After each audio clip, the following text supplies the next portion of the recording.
Students, welcome to our YouTube channel स्वाध्याय सारथी। I am Roshan Kumar. Students, हम इस वीडियो में क्लास 12 के साइंस और कॉमर्स के लिए जो इंग्लिश पेपर है उसके जो सिलेबस है और ख़ास तौर पर जो इस साल क्वेश्चन पेपर आए हैं उसमें जो सवाल पूछे गए हैं उसका क्या पैटर्न रहा है उसका एनालिसिस करते हुए हम विस्तार से चर्चा करेंगे कि तैयारी किस तरह से की जानी चाहिए और किस तरह के सवाल आते हैं, किस पोर्शन से आते हैं, ग्रामर का क्या रोल होता है। तो इसमें हम प्रीवियस ईयर क्वेश्चंस को भी एनालाइज कर रहे हैं। इसी को हमने बेसिस बनाया है इंग्लिश सिलेबस को डिस्कस करने के लिए। ये क्लास 12 बिहार बोर्ड आईएससी और आईकॉम दोनों पेपर के लिए एप्लीकेबल है। सबसे पहले अगर हम एनालाइज करें, ओवरव्यू ले क्वेश्चन पेपर का, तो आपको दिखेगा कि जो ऑब्जेक्टिव टाइप क्वेश्चंस होते हैं उसमें टोटल नंबर ऑफ क्वेश्चन जो है वो 60 क्वेश्चन पूछे जाते हैं, लेकिन उसमें से आपको 50 क्वेश्चन का ही जवाब देना होता है और आपको मिलते हैं इससे 50 मार्क्स। तो ये जो 50 मार्क्स यानी 50% मार्क्स आपको ऑब्जेक्टिव टाइप क्वेश्चन से मिलते हैं।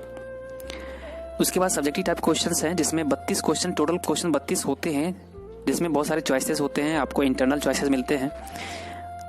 टोटल मिलाकर के आपको 13 क्वेश्चंस का ही जवाब देना होता है और आपको मिलते हैं इसमें 50 मार्क्स, यानी 50% मार्क्स आपको सब्जेक्टिव से है, 50% मार्क्स ऑब्जेक्टिव से है। आगे आते हैं, सबसे पहले हम देखेंगे कि ऑब्जेक्टिव टाइप क्वेश्चंस किस तरह के होते हैं और उसमें ग्रामर का क्या रोल है और टेक्स्ट बुक का क्या रोल होता है। अगर हम 2020 के क्वेश्चन पेपर को एनालाइज करें, 2019 के भी एनालाइज कर सकते हैं, तो हम देखते हैं, हम पाते हैं कि जो ग्रामर का पोर्शन है उसमें 36 नंबर के क्वेश्चन ऑब्जेक्टिव टाइप क्वेश्चंस पूछे गए, 36, और टेक्स्ट बुक से 24 क्वेश्चन पूछे गए। तो 36-24 मिलाकर के आपको 60 क्वेश्चन पूछा गया है, लेकिन इन दोनों मिलाकर के इनमें से आपको 50 क्वेश्चन का ही जवाब देना होता है। तो 36-24 मिलाकर के, इसमें ऐसा नहीं है कि ग्रामर 36 है तो 36 में से 30 और टेक्स्ट बुक 24 है तो 24 में से 20, ऐसा नहीं किया गया है। आपको ओवरऑल 60 में से 50 आपको जवाब देना है। तो ऐसे में क्या किया जा सकता है, अगर आपकी पकड़ ग्रामर पर अच्छी है तो आप ग्रामर के हर एक क्वेश्चन को ट्राई कर सकते हैं। ग्रामर के क्वेश्चन मैंने देखा कि बहुत ही इजी लेवल के क्वेश्चन पूछे जाते हैं। टेक्स्ट बुक पर पकड़ है तो आप टेक्स्ट बुक के क्वेश्चंस को कवर कीजिए, लेकिन अगर देखें तो क्वेश्चन नंबर और वेटेज के हिसाब से तो ग्रामर को ज़्यादा वेटेज दिया गया है। जहाँ 36 क्वेश्चन ग्रामर से पूछे गए हैं, टेक्स्ट बुक से 24 क्वेश्चन पूछे गए। और मैंने जब क्वेश्चन देखा है तो ऐसे बहुत सारे क्वेश्चन थे, एक दो क्वेश्चन ऐसा मुझे मिला भी कि टेक्स्ट बुक के क्वेश्चन में भी ग्रामर से क्वेश्चन थे। इस प्रकार से ग्रामर का पोर्शन भारी हो जाता है। अब जैसे ग्रामर के सिलेबस की चर्चा करें जिसमें 36 मार्क्स का क्या है तो ग्रामर है, तो किन किन पोर्शन से ग्रामर से सवाल पूछे गए थे और क्या है सिलेबस। तो हमने देखा कि जो सेंटेंस करेक्शन है, करेक्ट द सेंटेंस या choose the correct sentence from the following options में से, 4 ऑप्शन में से आपको एक करेक्ट सेंटेंस चुनना होता है। लेवल बहुत इजी लेवल है। उसके बाद का जो है वो सब्जेक्ट वर्ब एग्रीमेंट है। अगर आप सेंटेंस करेक्शन का देखेंगे तो हम एग्जांपल आपको हम दिखा देते हैं।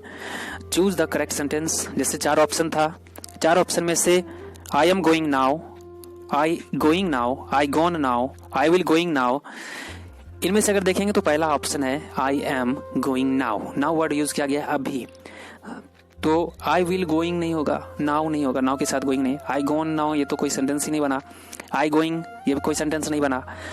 तो आई विल गोइंग हो नहीं सकता क्योंकि विल क्या है तो मॉडल वर्ब है, तो मॉडल वर्ब के बाद जो है V1 शब्द, V1 वर्ब का जो है पहला रूप का प्रयोग किया जाएगा। तो आई विल गो हो सकता था लेकिन आई विल गोइंग नाउ नहीं होगा, तो आई एम गोइंग नाउ क्या है तो सही है, करेक्ट सेंटेंस। तो देखिए कितना इजी लेवल का क्वेश्चन होता है। तो सेंटेंस करेक्शन से संबंधित ये सवाल, इस तरह के सवाल पूछे जाते हैं। सब्जेक्ट वर्ब एग्रीमेंट का अगर इसकी हम बात करेंगे, सब्जेक्ट वर्ब एग्रीमेंट की बात करते हैं, तो सब्जेक्ट वर्ब एग्रीमेंट से जो सवाल पूछे गए थे, एक सवाल हम ले लेते हैं उदाहरण के लिए, dash he drive to work. अब देखिए यहाँ पर आपको इसमें से वर्ब चुनना है जो इस सब्जेक्ट के साथ लग सकता है। तो कौन सा वर्ब लगेगा, तो हैज़ ही ड्राइव नहीं लग सकता क्योंकि हैज़ का जब वर्ड यूज होगा यहाँ पर तो इसके साथ V3 का फॉर्म वर्ब होना चाहिए, तो ड्राइव तो V3 है नहीं। डोंट का यूज हो नहीं सकता क्योंकि ही है। डू का प्रयोग नहीं हो सकता क्योंकि ही है।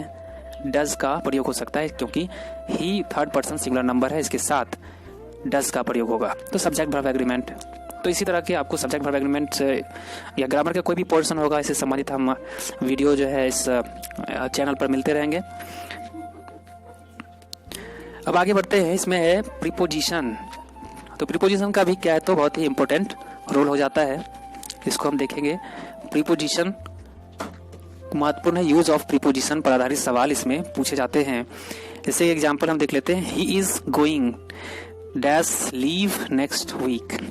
अब he is going on leave, at leave नहीं हो सकता, ऑन लीव होगा, ओवर लीव नहीं होगा, ऑफ लीव नहीं होगा।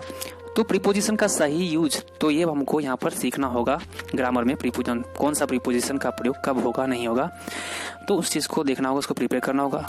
आसानी से ये भी हल किया जा सकता है।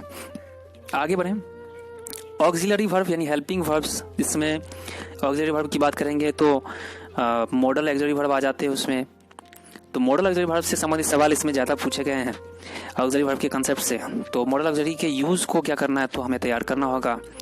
तो आप देख सकते हैं, जैसे एग्जांपल हमने लिया है, he has broken his leg so he dash play football. तो he has broken his leg, उसने अपने पैर तोड़ लिए हैं, so he can't play football. Can not का प्रयोग होगा कि मन नहीं सकता है, सकने कैपेबिलिटी का यहाँ पर जो है शो करना है, कैपेबिलिटी दिखाना है। तो कैपेबिलिटी दिखाने के लिए, क्षमता दिखाने के लिए हम क्या करते हैं तो कैन का प्रयोग होता है मॉडल का। तो यहाँ पर नेगेटिव टर्म में आ गया कैन नॉट। आगे देखिए, should, he should play football, खेलना चाहिए। टांग टूट गया तो नहीं, चाहिए के अर्थ में तो होगा नहीं। मस्ट, खेलना ही चाहिए, ये भी तो गलत है। नीड्स नॉट, जरूरी नहीं है, ठीक है। तो कैन नॉट, वो नहीं खेल सकता, ये उसकी अक्षमता को दिखाता है, इसलिए यहाँ पर कैन नॉट का प्रयोग सही रहेगा। तो ये भी हमें सीखना है। मॉडल ऑक्सिलरी वर्ब्स के यूज आधारित ये सवाल पूछे जाते हैं। ये 2020 का ही क्वेश्चन मैं यहाँ पर ले रहा हूँ, तब देख सकते हैं। आगे अगर हम बढ़ेंगे तो आ जाता है voice, active voice, passive voice का कंसेप्ट हमें क्लियर होना चाहिए। तो ये भी हमें देखना पड़ेगा। इसी के एग्जांपल हमने यहाँ ले लिया है, the windows has been cleaned, ठीक है। तो अब ये क्या है तो पैसिव वॉइस में, तो हमें क्या करना है, इसे एक्टिव वॉइस चुनना है कि एक्टिव वॉइस क्या होगा इसका। तो दो तरीके से सवाल पूछे जा सकते हैं। एक तो एक्टिव वॉइस दिया रहेगा, उसका पैसिव वॉइस पूछ देगा। दूसरा ये होगा कि पैसिव वॉइस दिया हुआ है, एक्टिव वॉइस पूछे। तो यहाँ पर पैसिव वॉइस दिया है और एक्टिव पूछ रहा है, ठीक है। तो ये जो भी फॉर्मेट है तो उसके हिसाब से अगर हम देखेंगे, someone has cleaned the window, ये सही होगा, तीसरा नंबर। तो ऐसे ही सवाल जो है पूछे गए हैं। आइए आगे बढ़ते हैं। ग्रामर के सिलेबस में आगे आता है यूज ऑफ टेंस।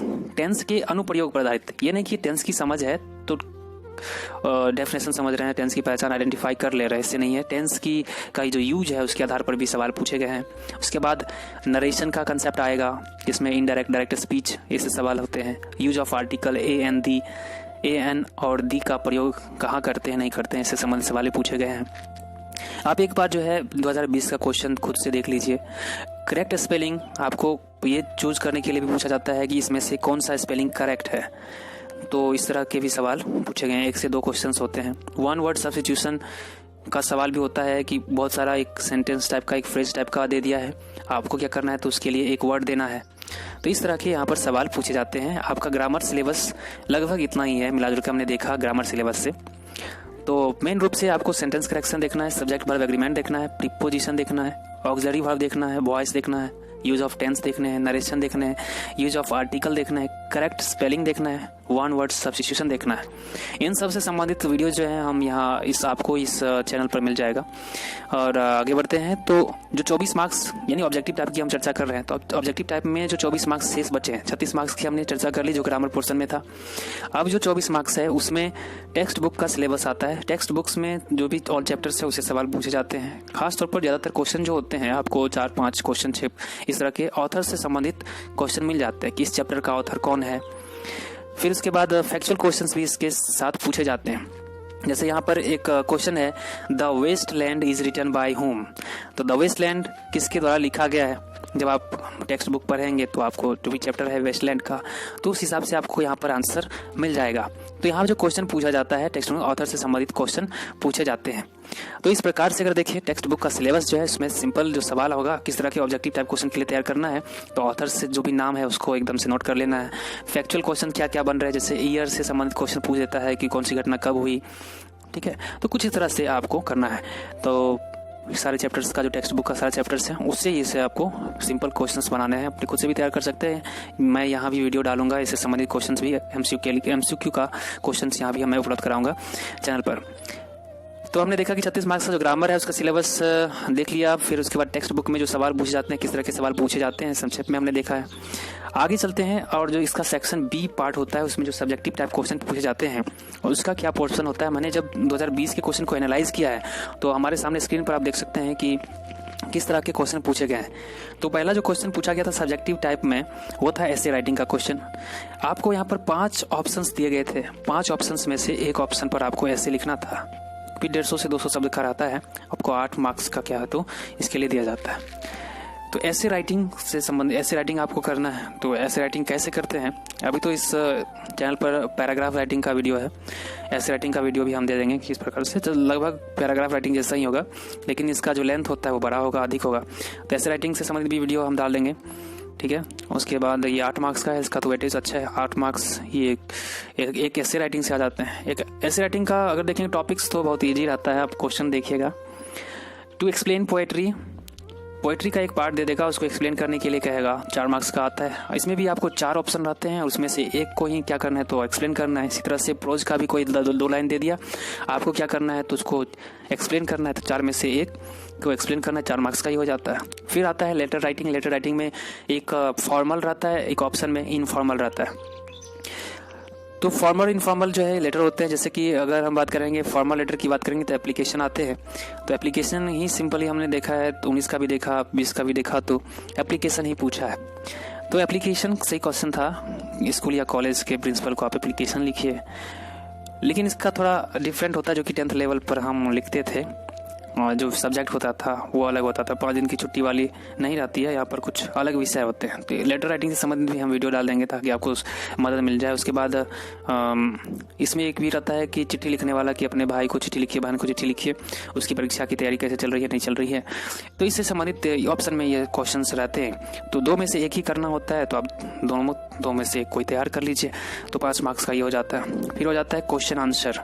तो आपको क्वेश्चन आंसर्स जो टेक्स्ट बुक्स के जो भी चैप्टर्स से संबंधित क्वेश्चन आंसर होते हैं, प्रत्येक क्वेश्चन जो है 2 मार्क्स का होता है।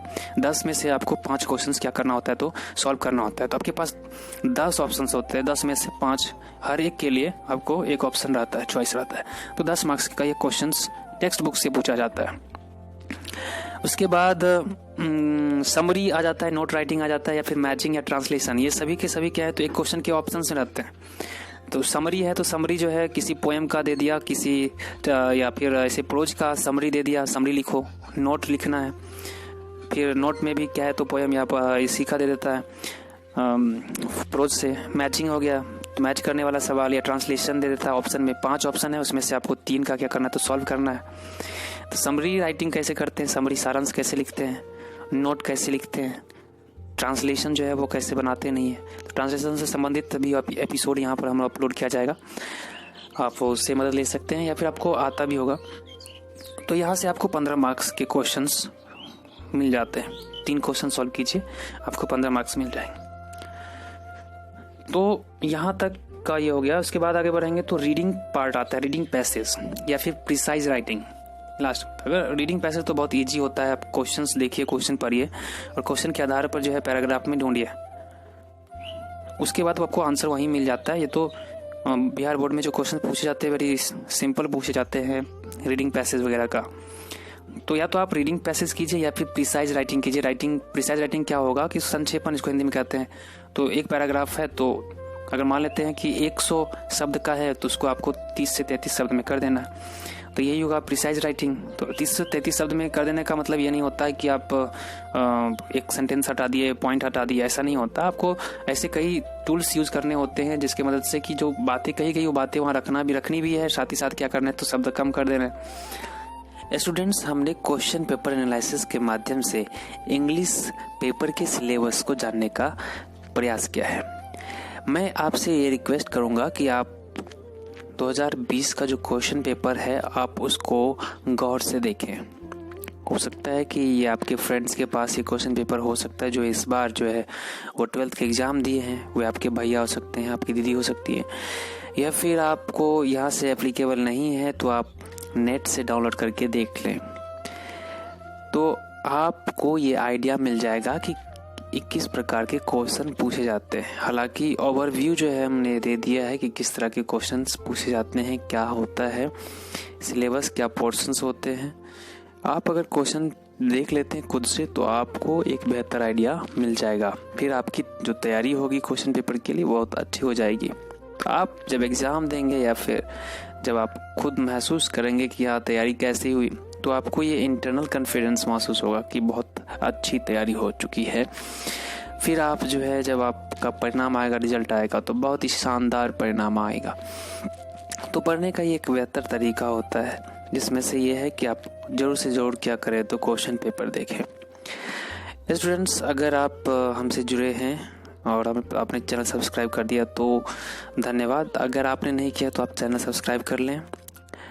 और अगर आप चाहते हैं कि आपके मित्रों, साथियों, दोस्तों, भाई बहनों को ये मदद मिले, तो इस चैनल से उनको लाभ हो सकता है, तो ज़रूर आप उन्हें शेयर करें।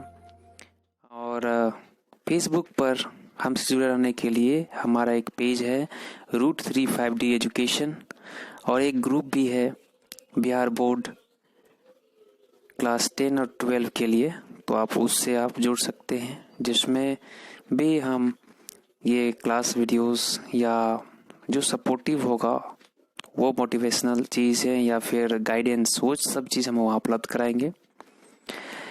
आपने ये वीडियो देखने के बाद आपको लगा होगा कि हाँ किस तरह के सवाल पूछे जाते हैं। आपको इस वीडियो से आपकी स्टडी में लाभ हो हमेशा।